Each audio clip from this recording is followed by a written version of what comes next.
tahan sulle rääkida ühest väga olulisest sündmusest minu elus, mis mõjutas minu edasisi moevalikuid, mis sundis mind tähelepanelikkusele, ütleme nii. Ja see on oluline koht siin linnas, on Dünamo pood, spordikauplus. Ja ühel hetkel tulid siia poodi müügile Adidase spordialanõud. Nii, mina hullusin koheselt.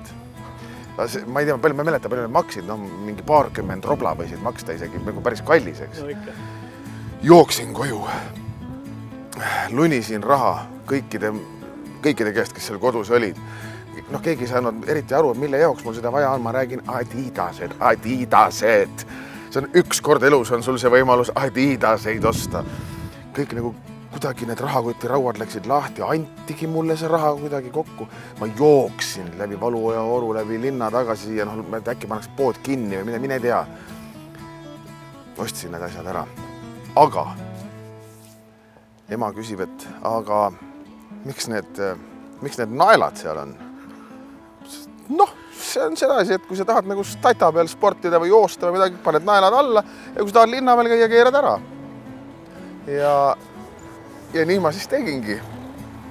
Kuigi ma ei olnud sellest päris veendunud, kas ma käitun õigesti. Ja niimoodi ma käisin mööda linna naglidega, kus polnud naelu all. Nii et ma kõndisin mööda seda asfaltteed nagu toakoer parketi peal, kribinal.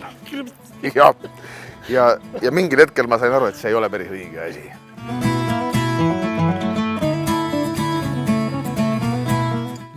Minul võtab küll hinge kinni alati siin seista ja vaadata. Võimas, jah. Muuseas üsna varsti, nagu igal suvel hakkab siin ju pihta folk. Jaa. Oled tulemas? Jaa, muidugi. Ma arvan ka. Me oma särkidega sobiksime suurepäraselt sellele peole, eks. Mind huvitab selle loo juures siin kõige rohkem, folgi juures maailmamuusika osa.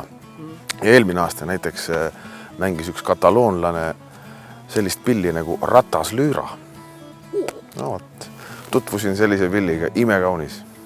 See kõlbaks iga kell siia ka praegu.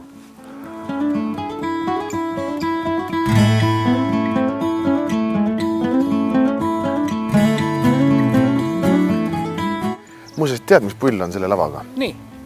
Sellega on niimoodi, et minu teada ehitati see umbes 30 aastat tagasi.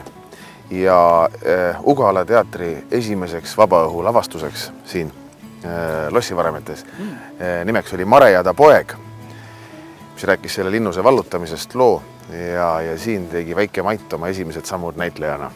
See oli päris alguse juures siis? Päris alguse juures, ja jooksime koos teiste näitlejate lastega tõrvikutega mööda lava ringi. Väga äge. Just nüüd tuli see mulle äkki meelde, et seda ju enne ei olnudki. Vaata, Indreks, meie eelmine särk, see, mis sinu seljas on, see on muhumustriga.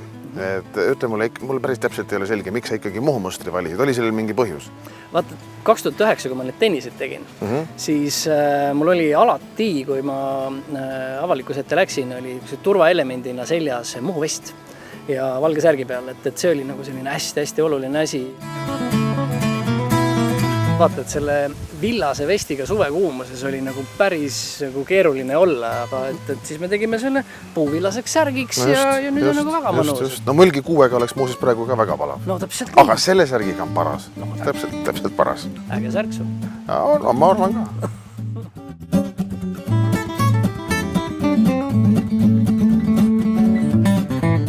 Elu on ilus, kui oled vaba.